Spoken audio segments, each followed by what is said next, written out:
नमस्कार साथियों, जय हिंद जय भारत। स्वागत है आप सभी का ऑल एग्जाम प्लेस पे। मैं हूं रोहित खीरा। दोस्तों, आप कर रहे हैं एसओ की तैयारी, साइंटिफिक ऑफिसर की तैयारी, लेकिन आपको एग्जाम पैटर्न नहीं पता है, पार्ट ए का सिलेबस नहीं पता है, पार्ट बी का सिलेबस नहीं पता है। तो इस वीडियो में मैं पूरा डिटेल बताने वाला हूं कि क्या एग्जाम पैटर्न होने वाला है, नेगेटिव मार्किंग है तो उसको कैसे हम डील करने वाले हैं, एग्जाम डेट कब है, पूरा डिटेल इस वीडियो में मिलेगा। चलिए शुरुआत करते हैं इस वीडियो की। इसी के साथ साथ दोस्तों, अगर आप चैनल पे नए हैं तो ऑल एग्जाम प्लेस चैनल को सब्सक्राइब जरूर कर लीजिए। अगर ज्वाइन कर सकते हैं, सपोर्ट कर सकते हैं तो ज्वाइन भी कर लीजिए। तो ऐप भी हमारा इसी नाम से आपको प्ले स्टोर पे मिल जाएगा, लिंक आपको दे रखी होगी नीचे डिस्क्रिप्शन में, वहां से भी एप्लीकेशन डाउनलोड कर सकते हैं। कोई भी डाउट लगता है एग्जाम रिगार्डिंग या फिर कुछ भी डाउट है आपको तो आप मुझे सोशल मीडिया पे भी पूछना चाहें तो पूछ सकते हैं। इसके अलावा हमारा टेलीग्राम ग्रुप है, एईपी ग्रुप। पीडीएफ्स और लेटेस्ट अपडेट्स के लिए आप इसे जरूर फॉलो करें, ताकि आपको कोई भी एग्जाम रिगार्डिंग अपडेट आए तो सबसे पहले आपको वहां पर पता चल पाए। इसी के साथ साथ दोस्तों, पार्ट ए का पूरा बैच आपको मिल जाएगा। जी हाँ, जिनको नहीं पता है पार्ट ए, तो जीके जीएस वाला सेक्शन है, उसका कंप्लीट बैच, बाइलिंगुअल बैच आपको मिल जाएगा, लाइव प्लस रिकॉर्डेड दोनों। प्रहार बैच भी इसमें फ्री मिल रहा है और 5000 एमसीक्यू वाली टेस्ट सीरीज भी अभी फ्री मिल रही है। जी हाँ, 5000 प्लस एमसीक्यू वाली टेस्ट सीरीज भी यहाँ पर आपको फ्री ऑफ कॉस्ट मिल रही है। तो बिल्कुल ज्वाइन करना चाहें तो कर सकते हैं, आपकी अच्छी प्रिपरेशन के लिए। बात करते हैं दोस्तों यहाँ पर सबसे पहले कुछ चीजों की। तो भाई आपको फॉर्म की डेट बता दूं, जिन्हें नहीं पता है तो फॉर्म की जो डेट है वो आपकी लास्ट डेट जो है 20 मई लास्ट है ना, 20 मई लास्ट डेट है। क्योंकि 21 अप्रैल से फॉर्म शुरू हो चुके हैं, 21 अप्रैल से फॉर्म शुरू हो चुके हैं। इसके अलावा कौन कौन भर सकता है, तो भाई आपका पीजी कंप्लीट होना चाहिए साइंस बैकग्राउंड से। साइंस में भी आपका फिजिक्स, केमिस्ट्री या फिर आपका बायो, जूलॉजी, लाइफ साइंस है ना। इसके अलावा फॉरेंसिक साइंस, इससे अगर आपका है तो आप क्या कर पाएंगे, आप भर पाएंगे इस वैकेंसीज को। बाकी इसके लिए डिटेल मैंने एलिजिबिलिटी क्राइटेरिया अलग से डिस्कस कर रखा है, वो एक बार जरूर देख लीजिएगा, क्योंकि वहां पर पीजी और यूजी में कॉम्बो आपके सब्जेक्ट के दे रखे हैं, तो वो आपका होना जरूरी है ना। इसके अलावा एग्जाम डेट कब है सर, तो एग्जाम डेट है आपकी 22 नवंबर। जी हाँ, 22 नवंबर को एग्जाम है। पर्याप्त समय आपको मिल रहा है यहाँ पर, है ना। 3 पोस्ट है आपकी, बायो के लिए, बायोलॉजी के लिए है, केमिस्ट्री के लिए और फिजिक्स के लिए साइंटिफिक ऑफिसर की है ना। तो 25 पद हैं, 20 पद हैं और 35 के आसपास पद हैं, तो टोटल 95 पोस्ट है। अब आप देख लीजिए आप किसके लिए एलिजिबल हैं और उसके लिए आप अप्लाई कर सकते हैं, ठीक है। अब ये तो मैंने आपको पूरा नोटिफिकेशन का एक डिटेल दे दी कि कब से फॉर्म भरने जाने हैं, कौन फॉर्म भर सकता है ना। केवल आपका पीजी चाहिए, नेट सेट की जरूरत यहाँ पर नहीं है, ये चीज याद रखिएगा। साइंस बैकग्राउंड वाले यहाँ पर भर सकते हैं।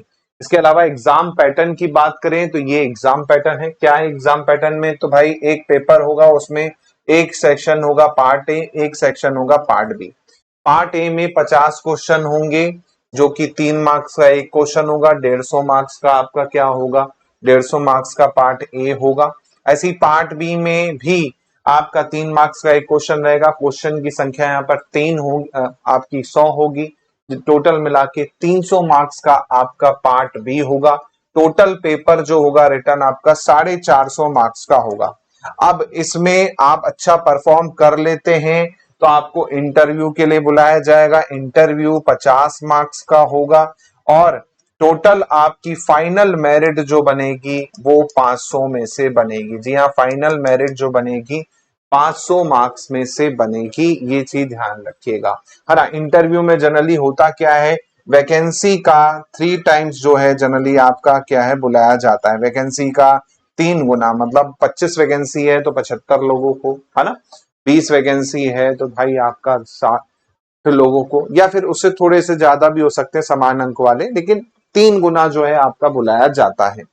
अब पेपर कितने घंटे का होगा, तो 3 घंटे का टोटल पेपर होगा, ये चीज याद रखिएगा, है ना।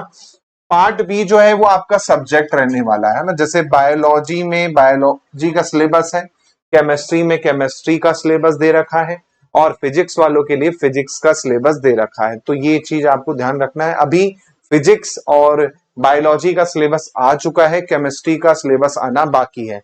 पार्ट ए का जो सिलेबस है वो सभी के लिए कॉमन रहने वाला है, तीनों के लिए कॉमन रहने वाला है। सबसे बड़ी बात यहाँ पर आपको क्या है, नेगेटिव मार्किंग जो है यहाँ पर आपको देखने को मिलेगी, है ना। सबसे इंपॉर्टेंट याद रखिएगा भैया, नेगेटिव मार्किंग यहाँ पर है, 1/3 की नेगेटिव मार्किंग है, 1/3 की नेगेटिव मार्किंग यहाँ पर दे रखी है। सही करने पर 3 अंक मिलेंगे, गलत करने पर 1 अंक आपका काट लिया जाएगा। तो 1/3 की नेगेटिव मार्किंग आपको मिल रही है यहाँ पर। इसके साथ साथ आप देखेंगे यहाँ पर मिनिमम आपको ईच सेक्शन में 40% आपको स्कोर करना ही करना है। अगर इससे कम किसी सेक्शन में स्कोर होता है तो आप वैसे ही डिस्क्वालीफाई हो जाओगे। तो मिनिमम 40% आपको लाना ही लाना है ईच सेक्शन में। मतलब पार्ट ए में 20 क्वेश्चन कम से कम सही करने हैं और पार्ट बी में 40 क्वेश्चन कम से कम सही कर रहे हैं, है ना। ओवरऑल भले ही आपका क्या है मेरिट बन रही हो, लेकिन अगर इनमें 20 और 40 क्वेश्चन से कम हो गए तो आप बाहर हो जाओगे, है ना। तो ये चीज का विशेष ध्यान रखें। काफी बच्चे पार्ट ए को हल्के में ले लेते हैं और बाहर हो जाते हैं, क्योंकि कई बार 18 क्वेश्चन 19 क्वेश्चन ही सही कर पाते हैं, है ना। और वहां पर आपने 100 में से 80 भी कर लिए फिर भी, लेकिन आप बाहर ही हो जाओगे क्योंकि यहाँ पर पार्ट ए में आपकी कम है। इसलिए आपको पार्ट ए को हल्के में नहीं लेना है, पार्ट ए को आपको क्या है अपना मेरिट बनाना है, वही आपका क्या है स्कोरिंग टॉपिक है, वही आपको फाइनल सिलेक्शन दिलवाएगा, है ना।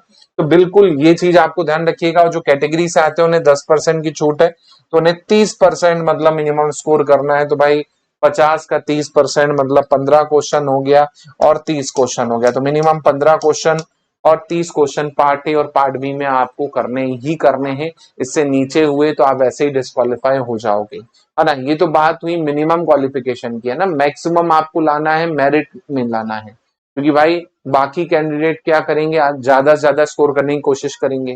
तो सिंपल सा उसूल है, जितना ज्यादा आप स्कोर करोगे उतना ज्यादा आपके लिए अच्छा रहने वाला है यहाँ पर, है ना। इसके अलावा इंटरव्यू जो है 50 मार्क्स का होगा। कोई भी मिनिमम यहाँ पर नहीं है कि आपको मिनिमम लाना ही है इंटरव्यू में, तो ऐसा कुछ भी नहीं है। आपकी जो मेरिट बनेगी फाइनल वो रिटर्न मार्क्स प्लस इंटरव्यू के मार्क्स से बनेगी। अब आप इंटरव्यू में पूरे मार्क्स ले आइए, आप रिटर्न में अच्छा परफॉर्म कर लीजिए, है ना। तो वेटेज तो आप देखेंगे यहाँ पर रिटर्न का ही सबसे ज्यादा है, 450 मार्क्स है, 50 का तो इंटरव्यू है। तो आपको रिटर्न में ही सबसे ज्यादा खेल करना पड़ेगा, तभी आप फाइनल सिलेक्शन पर पहुंच पाएंगे। इसी के साथ साथ यहाँ पर सिलेबस की बात करते हैं, तो पार्ट ए में क्या क्या आपका सिलेबस दे रखा है। पार्ट बी का मैं अलग से डिस्कस कर चुका हूं, बायोलॉजी का, फिजिक्स का, केमिस्ट्री का जैसे ही आएगा उसका भी हम डिस्कस करेंगे। पार्ट ए में क्या क्या है, तो 3 आपके मेन टॉपिक आपको देखने को मिल रहे हैं पार्ट ए में। एक हो गया एमपीजीके, दूसरा आपका आईसीटी, तीसरा आपका करंट अफेयर, है ना। एमपीजीके का वेटेज जो आपको देखने को मिलेगा 35 से 40 क्वेश्चन आपको कम से कम देखने को मिलेंगे। आईसीटी करंट अफेयर का वेटेज आप देखेंगे तो 10 से 15 क्वेश्चन मैक्सिमम आपको यहां से देखने को मिल सकते हैं, इससे ज्यादा नहीं, है ना। उसमें भी जो करंट अफेयर के क्वेश्चन है वो स्कीम वाले होते हैं, तो वो एमपी का ही एक्चुअली में पार्ट हो जाता है ना। तो 10 क्वेश्चन मैक्सिमम आपको यहाँ पे मान के चलिए, और यहाँ 35 से 40 क्वेश्चन तो मान के चलिए। क्या क्या आपको आएगा, तो पहली यूनिट है इसमें मध्य प्रदेश का इतिहास, एमपी की हिस्ट्री। तो एमपी की हिस्ट्री एंशिएंट से लेके कहां तक पढ़ना है आपको, एंशिएंट से लेके आपको जाना है इंडिपेंडेंस मूवमेंट तक, स्वतंत्रता संग्राम तक। उसके बाद फिर जनजातियों को और विशेष रूप से देखना है। अब देखिए ये जो टॉपिक है जनजाति इतिहास और जनजातीय साहित्य, ये आप 4th यूनिट जो है जनजाति वाली वहां पर भी पढ़ोगे, सेम चीज वहां पर भी है यहाँ पर भी। तो कुछ चीजें ओवरलैप करके क्या सिलेबस में दे रखी हैं। बाकी आप देख पा रहे हैं मध्यकालीन इतिहास है, आधुनिक इतिहास है, स्वतंत्रता आंदोलन है। तो पूरा इन डेप्थ जो है आपको हिस्ट्री पढ़ना है। यहाँ मेंशन नहीं कौन से वंश पढ़ने कौन से नहीं, पूरा जितने सारे वंश हैं सबके बारे में पढ़ना है। होलकर हो, सिंधिया हो, आपके नवाब हो, इसके अलावा आपका बुंदेलखंड रियासत हो, बघेलखंड की रियासत हो, रीवा रियासत हो, उसके पहले आप एंशिएंट टाइम पे चले जाइए तो पूरा पाषाण काल हो, सब कुछ A to Z आपको इन डेप्थ हिस्ट्री यहाँ पर पढ़नी ही पढ़नी है। फिर आता है मध्य प्रदेश का भूगोल, ज्योग्राफी ऑफ मध्य प्रदेश। इसमें स्थिति यानी जनरल इंट्रोडक्शन आ गया, मध्य प्रदेश का जनरल इंट्रोडक्शन, है ना, कि भाई मध्य प्रदेश कैसे बसा हुआ है, चारों ओर से किस किस राज्यों से घिरा हुआ है, कितने जिले हैं, कितने संभाग हैं। ऐसे ही आपका नदियां आ गई भाई, आपकी रिवर का ड्रेनेज सिस्टम आ जाएगा पूरा, कि Ganga drainage system, Yamuna drainage system. उसमें फिर कौन कौन सी पार्ट है नदियां, जैसे नर्मदा हो गई, चंबल हो गई, गोदावरी का जो पार्ट है आपका, वर्धा और आपका वैनगंगा, है ना, माही, है ना, महानदी, ये सब आपको इन डेप्थ पढ़ना है। फिर पर्वत आपके आ जाएंगे, तो भाई अलग अलग पर्वत के साथ साथ में जो लोकेशन है वो भी आपको पढ़नी होगी। जैसे रॉक्स आपको पढ़ने होंगे, है ना, रॉक्स में आपको क्या है, पूरे टाइप ऑफ रॉक्स पढ़ेंगे। फिर आपको अलग अलग जो डिवीजन है मध्य प्रदेश का, जैसे मालवा का पठार हो गया, आपका बघेलखंड का पठार हो गया, बुंदेलखंड का पठार हो गया। फिर यहाँ की जो सबसे ऊंची चोटियां हैं, सतपुड़ा पर्वत श्रेणी हो गई, उसमें आपका धूपगढ़ हो गया, है ना। तो ये सब आपको इन डेप्थ पर्वत में आ जाएगा।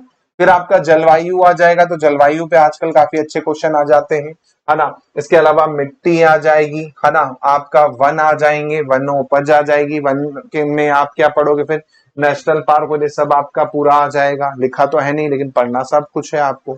ऐसे ही आपका फसलें आपकी आ जाएंगी, है ना, आपका सिंचाई के स्रोत आ जाएंगे, सिंचाई परियोजना आ जाएंगी, है ना, ताप विद्युत परियोजनाएं आ जाएंगी, है ना, ऊर्जा आ जाएंगी।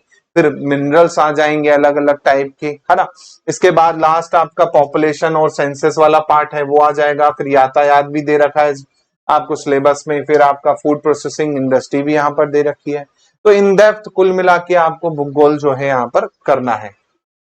फिर आती है यूनिट 3, जिसमें आपके दो पार्ट हैं, एक है पॉलिटी का पार्ट, एक है आपका इकोनॉमी का पार्ट। तो भाई पॉलिटी आपको करनी है और इकोनॉमी करनी है। पॉलिटी में आप देखेंगे तो भाई राज्यपाल से शुरू हो रही चीजें, मुख्यमंत्री, मंत्रिमंडल, विधान सभा, उच्च न्यायालय हो गया, उसके बाद फिर लोकायुक्त हो गया, फिर पूरा आपका प्रशासन आ गया, है ना, राज्य का प्रशासन, जिसमें सचिवालय, सचिव, संभागायुक्त, पुलिस कमिश्नर, तहसील, ये सब कुछ आ जाएगा। फिर आपका पंचायती राज आ जाएगा, 73वां 74वां अमेंडमेंट जो है उसके बारे में, ग्राम सभा और ये सब आपका, नगर निगम, नगर पालिका, है ना। उसके बाद फिर आयोग दे रखे, पूरे आयोग नहीं है, कुछ कुछ चुनिंदा आयोग यहाँ पर दे रखे हैं। जैसे आप यहाँ पर लोक सेवा आयोग नहीं देख पाएंगे, है ना, लोक सेवा आयोग नहीं दे रखा है ना। इसके अलावा बाकी आयोग जो है रिमेनिंग आपको दे रखे हैं। तो आयोग आपको पढ़ने, कमीशन आपको पढ़नी है।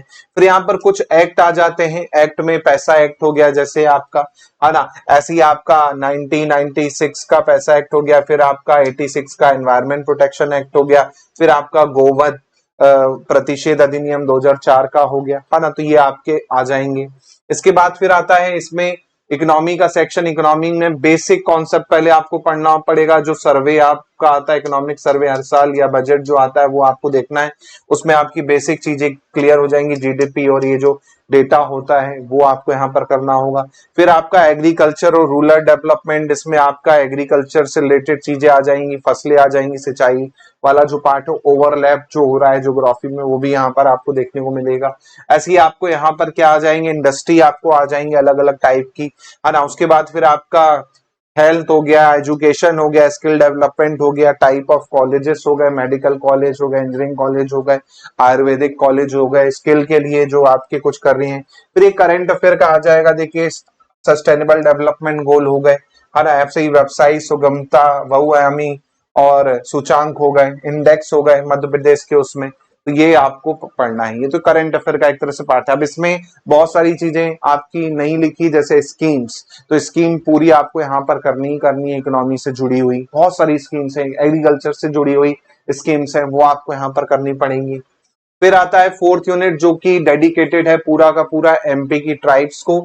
एमपी की ट्राइब्स में सबसे पहला टॉपिक है कि जनजातियों का भौगोलिक विस्तार और उनके संवैधानिक प्रावधान। तो कहां पर कौन सी जनजाति पाई जाती है, जैसे भाई वेस्टर्न मध्य प्रदेश देखिए तो भील, बिलाला, मैनली आपको मिलेगी। आप चले जाइए ईस्टर्न मध्य प्रदेश, पूर्वी मध्य प्रदेश में, तो वहां पर आपको कोल, गोड़, ये आपको क्या है ज्यादा मिलेंगी। तो ये लोकेशन वाइज आपको देखना। फिर आपका संवैधानिक प्रावधान क्या क्या है ना, कौन कौन सा आर्टिकल है जिसमें आपका क्या है मेंशन किया गया है, पूरा का पूरा वो जितने आर्टिकल बन सकते हैं वो पूरे आपको देखने हैं। फिर आपका प्रमुख जनजाति में जो मेन बड़ी जनजातियां उनके आपको पढ़ना ही पढ़ना है, जैसे भील हो गया आपको, है ना, भील गोड़ हो गई, है ना, भील गोड़ कोल हो गई, है ना, ये आपकी मुख्य जनजातियां हैं। फिर आपका पीवीटीजी वाली जनजातियां आ जाएंगी, बेगा, भारिया, सहरिया, ये आपको पढ़ना है। इसके अलावा आपको फिर क्या है, इसमें एक दो जनजाति और हो जाएंगी, जैसे कोल हो गया आपका, कोरकू हो गया आपका, है ना, ये भी आपको क्या है पूरा का पूरा डिटेल में जाना। अब इसमें सब कुछ आ जाएगा, वो कहाँ पर रहते हैं, है ना, वो उनके प्रमुख त्योहार कौन से हैं, उनका प्रमुख गान कौन सा है, प्रमुख डांस कौन सा है, खान पान क्या है ना, उनके देवता कौन है, उनके गोत्र क्या है, उनकी पंचायत क्या है, उनका सोशल स्ट्रक्चर कैसा है, उनका इकोनॉमिक क्या है, कुछ लेटेस्ट डेवलपमेंट है उनके, उसमें उनसे जुड़ी कुछ किताबें हैं या कुछ विद्वानों के कथन है, वो सब पूरा आपको एक एक जो इंपॉर्टेंट ट्राइब्स हैं उनको आपको देखना होगा यहाँ पर। उसके बाद यहाँ पर आप देखेंगे योजनाएं कल्याण की, तो योजना तो देखो आपको हर जगह मिलने ही मिलने वाली है, इकोनॉमी में पूरी योजना मिल जाएंगी आपको, सेम योजना आपको यहाँ पर पूरी की पूरी मिल जाएंगी, है ना। इसके बाद आप देखेंगे तो भाई कलाएं और ये सब पूरा आपका मैंने इंक्लूड कर दिया है, जब आप इन जनजातियों को पढ़ेंगे तो इसमें आप कलाओं के बारे में पढ़ेंगे। साथ में आपका फिर स्वतंत्रता आंदोलन में जो महान व्यक्तित्व थे आपके जनजाति से, है ना, उनके बारे में पढ़ना पड़ेगा पूरा का पूरा, जैसे भीमा नायक हो गए, है ना, ये आपको ध्यान रखना, शंकर शाह हो गए, तो कुछ ऐसे नाम जो काफी फेमस रहे उनके बारे में आपको देखना है। उसके अलावा संस्थान पढ़नी है आपको, जिसमें संग्रहालय, प्रकाशन और आपके क्या आ जाएंगे, म्यूजियम आ जाएंगे, है ना, जैसे बादल भोई म्यूजियम का आ गया कि कहाँ पर है या फिर किसके नाम पर है ना, इस तरह के। इसके अलावा फिर आपका लोक साहित्य, तो इसमें सब कुछ आ जाएगा, निमाड़ के जितने आपके लोक चीजें हैं, है ना, चाहे वो साहित्य वाला पार्ट हो, चाहे वो आपका डांस वाला पार्ट हो, चाहे वो सॉन्ग वाला पार्ट हो, पूरा इन डेप्थ यहाँ पर आपको देखने को मिलेगा ही मिलेगा। इसके बाद आपकी फिफ्थ यूनिट आ जाती है करंट अफेयर और आईसीटी की, जिसमें आप देखेंगे अंतरराष्ट्रीय करंट अफेयर आ जाएगा, फिर आपका राष्ट्रीय करंट अफेयर आ जाएगा। तो ये आप देखोगे एक क्वेश्चन यहाँ से, एक से दो क्वेश्चन आपको बन सकते हैं, बाकी 3 से 4 क्वेश्चन जो हैं वो आपके मध्य प्रदेश फोकस पे ही होने वाले हैं। जी हाँ, मध्य प्रदेश की घटनाएं, फिर कल्याणकारी योजनाएं, फिर चर्चित व्यक्तित्व, जैसे पद्मश्री किसी को मिला पद्मा पुरस्कार 2-3 साल पहले के भी कई बार वो पूछ लेता है ना, खासकर किसी फील्ड से जुड़े हुए हैं, वो भी ट्राइबल फील्ड से ज्यादातर उसने पूछे, जैसे भूरी बाई हो गया, है ना, पेमा फात्या हो गया, तो ऐसे लोगों का नाम यहाँ पर क्या है पूछना चाहे तो पूछ सकता है। या फिर पद्म अवार्ड जिनको मिला हो, कोई भी हो सकता है उसमें, पद्मश्री हो सकता है, पद्म विभूषण हो सकता है, तो वो पुराने भी कई बार वो उठा के पूछ लेता है। तो आपको कम से कम पता होना चाहिए कि हाल ही में जो लेटेस्ट में 2-3 साल में पद्मा अवार्ड मिले हैं किन किन को मिले हैं। इसके बाद फिर आपका कंप्यूटर आईसीटी वाला पार्ट आ जाता है, तो बेसिक कंप्यूटर पूरा आ जाएगा इसमें, जिसमें आपका जनरेशन से लेके आपका सॉफ्टवेयर, हार्डवेयर, है ना, RAM ROM, input device, output device, languages, सब कुछ आ जाएगा, असेंबलर और ये सब। उसके बाद फिर आपका आईसीटी, तो आईसीटी में भी सब कुछ आ जाएगा। आईसीटी में टाइप ऑफ कम्युनिकेशन आ जाएगा, टाइप ऑफ वायर्स आ जाएंगे, है ना, बहुत सारी चीजें आ जाएंगी। फिर ई गवर्नेंस, ई गवर्नेंस में खासकर आजकल क्या है वो पोर्टल पूछ लेता है लेटेस्ट, है ना, जैसे दीक्षा पोर्टल काफी बार पूछा गया है, दीक्षा पोर्टल, है ना, तो पोर्टल्स के नाम पूछ लेगा, या फिर ई गवर्नेंस से रिलेटेड जो उसके बिल्डिंग ब्लॉक होते हैं उससे कुछ क्वेश्चन बना सकता है, लेकिन ज्यादातर पोर्टल पे वो पूछना चाहे तो पूछ सकता है। फिर आपका एआई का बेसिक यहाँ पर पूछेगा, है ना, बेसिक आपको पूछेगा एआई का। फिर machine learning, type of learning पूछ सकता है, क्लाउड कंप्यूटिंग, जैसे आपको लेटेस्ट में कोई क्लाउड कंपनी मेघदूत करके है जैसे इंडिया का, है ना, ऐसी गूगल ड्राइव और वो सब कुछ है ना। इसके बाद data science, internet of things क्या होता है, बेसिक बेसिक इनका क्या है आपको पूछ लेगा। इसमें डेप्थ में नहीं जाना है, केवल बेसिक नॉलेज आपको होना जरूरी है। तो यहाँ पर आपका पार्ट ए का जो सिलेबस है इतना कंप्लीट होता है। अब आप खुद सोचिए, आपको खुद से प्रिपेयर करना है या फिर आप मुझसे प्रिपेयर करना चाहते हैं। जी हाँ, पेपर 1 का कंप्लीट पार्ट ए का पूरा बैच आपको मिल जाएगा, जहां पर आपको कुछ भी नहीं करना है, केवल लेक्चर्स आपको देखने हैं, जिसमें आपको लाइव और रिकॉर्डेड लेक्चर मिल जाएंगे। उस लेक्चर की आपको पीडीएफ मिल जाएगी, A4 साइज पीडीएफ भी मिल जाएगी, जिसे आप क्या है प्रिंट भी करवा सकते हैं। इसके अलावा आपको टेस्ट सीरीज मिल जाएगी 5000 प्लस एमसीक्यू की, जिसमें हर यूनिट के टॉपिक वाइज आपको टेस्ट मिलेंगे, प्लस आपको फुल लेंथ टेस्ट मिलेंगे। फुल लेंथ टेस्ट मतलब 50 क्वेश्चन का जैसे पेपर आएगा, तो वैसे आपको यहाँ पर टेस्ट मिलेंगे लगभग 25 प्लस आपको एफएलटी यहाँ पर मिलेंगी। टॉपिक वाइज आपको हर यूनिट से जो जो टॉपिक है, जैसे ज्योग्राफी में 10 से 11 टॉपिक है, तो 10 से 11 टॉपिक के जितने पॉसिबल पीवाईक्यू आपको हैं ऑनलाइन आपको मिल जाएंगे, वो लगा सकते हैं। साथ में प्रहार, अंतिम प्रहार बैच फ्री मिलेगा, जिसमें मैं आपको एफएलटी डिस्कस करवाता हूँ वीडियो और लाइव क्लास के माध्यम से एग्जाम के 1 महीने पहले। इसके अलावा जो ओल्ड एफएलटी बैच है वो भी आपको फ्री ऑफ कॉस्ट मिलेगा।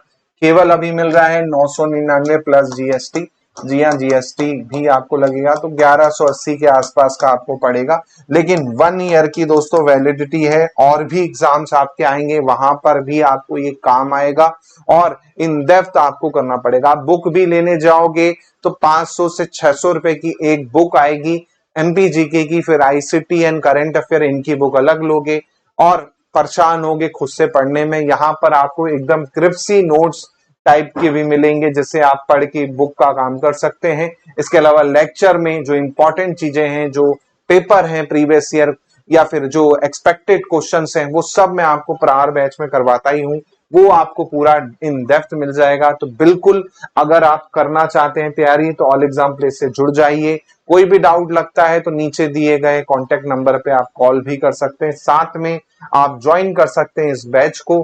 कोई भी डाउट लगे कमेंट सेक्शन में जरूर बताइएगा। अगर आप सीरियस हैं एसओ की प्रिपरेशन के लिए, जी हाँ मैं बोल रहा हूँ सीरियस हो अगर एसओ की प्रिपरेशन के लिए, तो कमेंट सेक्शन में लिखें target SO 2026, target SO 2026 comment section को भर डालो, ताकि मुझे भी पता चले कि कितने स्टूडेंट जो ऐसे हैं एसओ की प्रिपरेशन के लिए सीरियस हैं। मिलता हूं मैं आप लोगों से जल्दी नई अपडेट में। जय हिंद, जय भारत, धन्यवाद।